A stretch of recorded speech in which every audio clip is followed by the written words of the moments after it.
Digital. There we go. Sorry, you got a glimpse of me and Wesley beforehand. Well, we're going on a little bit earlier than usual, so that's why it was kind of a little delay there. But listen, we have a big story to talk about today, Wesley. Huge. Yeah. I know. I was like so terrified. I when know. I woke up this morning. I checked my emails. Every morning I wake up, I just saw a bunch of emails that said Timberline Lodge and fire. And I'm like, what the heck is going on? I think that was like the first thing everybody thought when they woke up and saw that. And I want to show some pictures that the Clackamas County Fire Department got, because I mean, just really does show what they were dealing with last night. 3-alarm fire over at the Timberline Lodge. So Wesley, this is some of the information that we have so far. We know the fire broke out at around 9:30 p.m. in the attic and exterior roof area, which, you know, makes sense from the photos that we have seen so far. It does all look to be at the top towards the attic. But, you know, thankfully the Timberline Lodge is still standing out there. Yeah, I mean, it really, they've even said, you know, the damage isn't nearly as bad as it could be. Like, so this was just really on the roof from the attic, and now they are saying, Clackamas Fire, that it looks like this was started by embers from the fireplace. So, you know, little embers can start something really big, but at least this wasn't something like somebody going out there and purposefully trying to light it on fire, which would be, you know, horrible and probably a lot more damage. So, yes, it looks like they avoided way more destruction, and you could see the lodge is still standing. Yeah, so it's really great to see that this morning. Look at that. This is right now. It's a live look right now at the Timberline Lodge. You can't even see the side of the roof where that damage is. You know, the bad thing is, though, you saw earlier there were those photos of the inside where with any fire, there's going to be a lot of water damage and just damage from them fighting the fire. So, yeah, we don't know exactly to the extent that that is like. From this live picture, though, I mean, you really wouldn't have any idea of the extensive damage that happened last night. I mean, the huge fire, but inside, I'm sure is not going to be so fun. Let's talk about what people need to know, though. So for today, you should already know this if you were heading up there to ski. It's closed. The ski resort is closed for today. They've only mentioned today, so who knows going forward. And luckily, I think all their ski operations can go on without this one. I feel like they'll be able to open for the weekend for skiing, but don't quote me on that. The day lodge is fine. I mean, that's where they put the Oh, yeah. So there was people in the hotel last night, too, and they had to evacuate all those people. Actually, they brought them across the parking lot to that day lodge. Let's listen to what one of them had to say, because I really do think he sums it up pretty well. Got woken up by a fire alarm, and then basically I looked out and I was like, oh, is this a drill? Is it a mistake? Or no, is this a real thing? Yeah, and I feel like that's kind of what we all would think at that moment, Wesley. Like, is this a real thing? Is this really happening right now? Yeah, you never want to think that the historic Timberline Lodge is on fire. So, yeah, all those agencies did a really good job knocking that fire out last night. And then also they've said, so now the hotel is closed until further notice. So, of course, you never know how long that's going to last. So we'll keep everybody updated on when they're going to open it. But you can assume, you know, people have had plans, and maybe those plans are now ruined because the lodge is going to be closed until further notice. I guess I would just wait and see with that. You know, the Timberline, they're dealing with a lot right now, so I'm sure they'll let their guests know as soon as possible. I just want to talk about the history a little bit of the Timberline, Wesley, because, you know, it's so much more than just a ski resort. It is a historic building. Gosh, yeah. So it's nearly 9 decades old. Of course, we know that part of the movie The Shining was set over there. The exterior of The Shining, not the inside of it, but the exterior is in The Shining. Iconic shots of the Timberline. I feel like everyone around the country, I mean, knows what the Timberline Lodge is. Yeah. Oh, they should. Yeah, they should at least. They should. I mean, it's a place I take anybody who visits me here. Timberline Lodge is a place that we always go, no matter the time of year.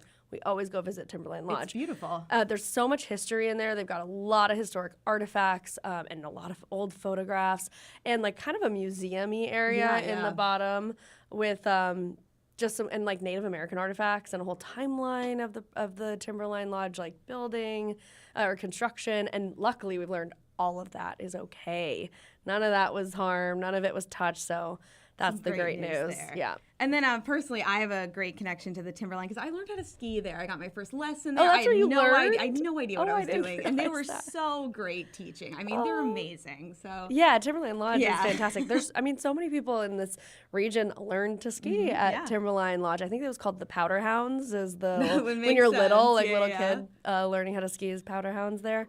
well, adults very do cool. learn how to Yes. ski sometimes too. You learned as an adult too, as well, did. Wesley. Yeah, I did. I learned in my 20s. Not at Timberline, unfortunately, but glad to still hear learned. that Yeah, it is still I know. standing. Yeah, so though. we're waking up to some good news, but we'll have obviously a ton of continuing coverage on Oh, yeah. on that fire. Our reporters are up there right now. We have more Mm-hmm. going up there right now to meet them, and we'll hear a lot more from people who were there and kind of what's ahead for this and how bad the damage actually is. Yeah, Shelby Slaughter will be on that Yeah. story today. So, stay tuned to her social media pages for updates and then more updates at 4, 5, and 6. Mm-hmm. And then, Wesley, the other big story that we talked about today was that lawsuit filed by some Portland parents against the Portland Teachers Union. Mm-hmm. Yeah. I know you covered this today. Can you kind of Yeah, walk this us is through? this is big. I Yeah, mean, when this we is all heard huge. yesterday that this lawsuit happened, we're like, wait, what? So I don't know if I've ever heard of this happening. Never. 4 families in Portland are suing the teachers union that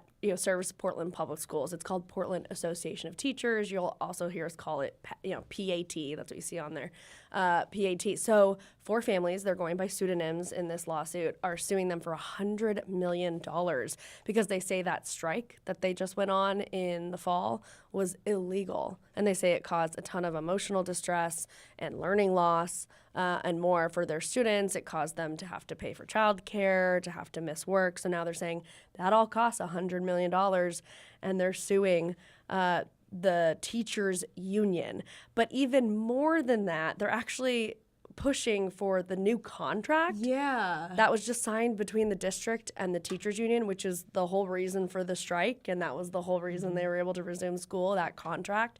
These families are asking for that contract to be completely rescinded because they say the things that the teachers asked for in that contract are actually against the law.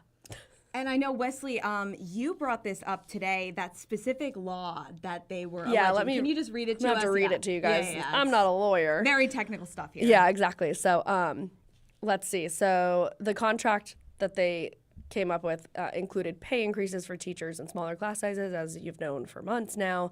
But the families are arguing that PAT broke the law by negotiating for things that they're not legally allowed to bargain for. So on page 7 of the lawsuit, the attorneys are citing a law that says, in this context, teachers cannot bargain for curriculum changes. They say teachers broke that law by pushing for, quote, cultural competence and designated supports and interventions for marginalized and underserved communities. There's more. Yeah, Wait, wow, there's more. that is- yeah, and then here we another go. allegation on page 8, attorneys cite a law that states class size cannot be part of a discussion in schools that qualify for Title I assistance.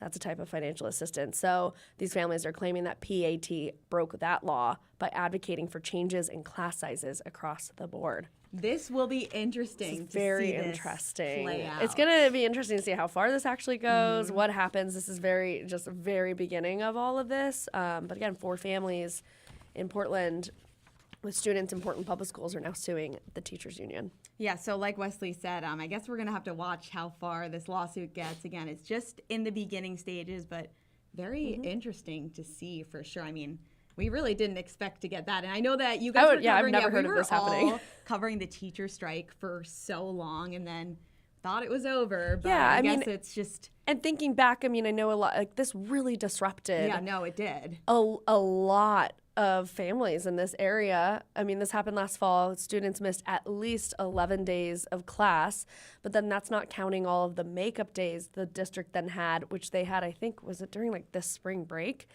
And people already had, or winter breakers, or people already had vacations planned. So Yep. kids and teachers missed even more school. So And then also, I a mean, lot the of ice missed time. storm. And we had Also, the ice just storm. like, Yeah. I So it was think like that- a really tumultuous time for Portland Public Schools and the teachers union and the students and the families in that district. So it's just like continuing now. Yeah, a lot going on, but of course, K2 will keep you updated yeah. as those events unfold. But we're going to switch to some lighter news now. I guess we're actually not talking about news anymore. We're going to talk about weather now, Wesley. So let's talk about our weather forecast coming up. I got this from Rhonda. I'm not going to lie. I can't give you guys your weather forecast But yeah, she said earlier today, let me just pull it up right over here.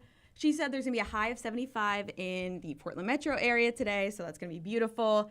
Rest of the weekend's also looking nice as well, Wesley, but I mean, not as nice as this beautiful live shot that we're taking a look up right now. I mean, this is Mount Hood. I do not see a cloud in the sky there right now. Anywhere. Yeah, it's beautiful outside right now. Today is a good day to get out. But yeah, Saturday, Sunday, there is a chance of rain, so be aware of that. But this is what we expect here in the Pacific Northwest. Yeah, get outside today and enjoy it then. Yeah, today is your day to get outside, get out there. We lost them for a second, but we're back. All right. We didn't lose you. No. You lost us. Yes, it's true. All right, and then our next story this morning. This is what you do every week, Wesley. We talk about things to do. Oh, yeah. So I pulled some out. Let's get some over here. All right, so things happening this weekend, the Bridges to Brews race event. That's going to be on Sunday. Okay. That's a pretty big deal, but that is going to impact traffic on the bridges. It's going to impact the Hawthorne, Morrison, and Broadway Bridge, and a lot of us take bridges here in Portland. You need to take them to get anywhere. Yeah. Anybody can avoid the bridges. I don't know how you're doing that. I think I cross over those bridges I swear 6 times a day sometimes. Whoa, I don't even know. Where are you going? Because I live right on the edge, so I just going back and forth a lot. So it's gonna be a lot of traffic on Sunday for me at least. Portland Earth Day celebration. That's gonna be tomorrow, 11:30 in the Groves Church. So that's fun. Earth Day, it's on Monday. Very by the way, important. I think the 22nd. Mm-hmm. Yeah. Yeah, so we'll be covering that Monday morning as well. And then one other thing, Wesley, the Tulip Festival. I know you were over at the Wooden Shoe Tulip Festival. Yes, it is Alzheimer's weekend there. Yeah, so we've been working really close. I mean, as you all know, some of you might know, I'm the event chair for the Portland Walk to End Alzheimer's, and I also, of course, go out to the Tulip Festival and do live reports there. So I kind of fostered this relationship between us. I found out that their matriarch, Dorothy Iverson, passed away from Alzheimer's. It's been a decade now, but it really impacted their entire family, the family that runs the Wooden Shoe Tulip Farm. And so they are doing a special fundraising weekend again. I think it's their third or fourth year, I think, that they've done this fundraiser. So if you come out to the festival this weekend, which the flowers are so bloomed. Beautiful. They're not going to stay around for much longer, and the festival only lasts till next weekend. So come out this weekend. They're doing a fundraiser. Find us at the Alzheimer's Association booth. Just look for a bunch of purple. You can make a donation. You can learn a lot about the walk and about how you can support our efforts to find a cure for Alzheimer's. Of course, as a lot of you know, my Nana passed away from Alzheimer's, which really affected my family. But yeah, I'm going to be there on Sunday from great. 10 to 1 or something. So if you guys come out on Sunday, come find me at the booth, come chat. And they also are doing a special bulb mix that you can buy on their website. So you don't even have to go out for this. You can go on their website, and they have an Alzheimer's tulip mix. It's purple and white flowers. And part of the proceeds from that is going to go to the Alzheimer's Association. Oh, that's and amazing. then the farm is also matching those purchases. So your money's doubling. So do that. Help us support this effort, because it's still a disease with no cure, and it affects a lot of people. And I'm sure a lot of you out there know somebody who's affected by Alzheimer's. So it's a great weekend to go to the Tulip Festival, but also have a good reason to go and a good cause to go. Great time, and then you can also feel good about what you're doing while you're there as well. And then before we go today, I did want to end this on Warner's weekly photo. Oh, what do we have today? I haven't seen it. Let's see what we have today. That's cool. This is what we have today. So Willamette Falls. I know, it is beautiful. Mike Warner always gets us some good photos for Warner's weekly photo. But yeah, shot over Willamette Falls from earlier this week, taken from his personal drone, Vincent. Mike says he named it? Yeah, I guess he named his drone Vincent. No, he didn't. He did. Oh my gosh, this is the first time I'm hearing about this. Who would? I know. He's practicing Vincent. to keep his pilot license current, though, He on is, Vincent, though, Wesley. I know he's actually doing that today, yeah. Oh my goodness. Beautiful photo. I'll have to ask Thank him you. why he picked that name. Yeah, that's great. You need to, this summer, you need to take a paddleboard out there. Paddleboard on the Willamette River, to Willamette Falls. It's very cool. Yeah, it you can looks get really up, beautiful. or kayak or whatever. You can get really close to it, and it's amazing from the water. I have seen Multnomah Falls. Obviously, you just see that. You can't paddle out to that. That's a very different situation than this. That would be that would not be good. But I've seen Multnomah Falls. It's beautiful. I need to get to Willamette Falls for sure. Might be the day to do it too. I mean, it's beautiful out there. I used to be. I mean, honestly, you could. I mean, well, the Willamette's always warm, but you could definitely get in the water today, for sure. Go swimming. Maybe get a tan too. Oh, you could definitely get a tan. All right. Well, thank you, Wesley, for joining us. Thanks and for thank you having me all for on. watching. Happy Friday, everybody. Have a great weekend. enjoy the nice Friday! weather we have out there. Yay! This has been a K2 News Digicast. K2 News is on your side.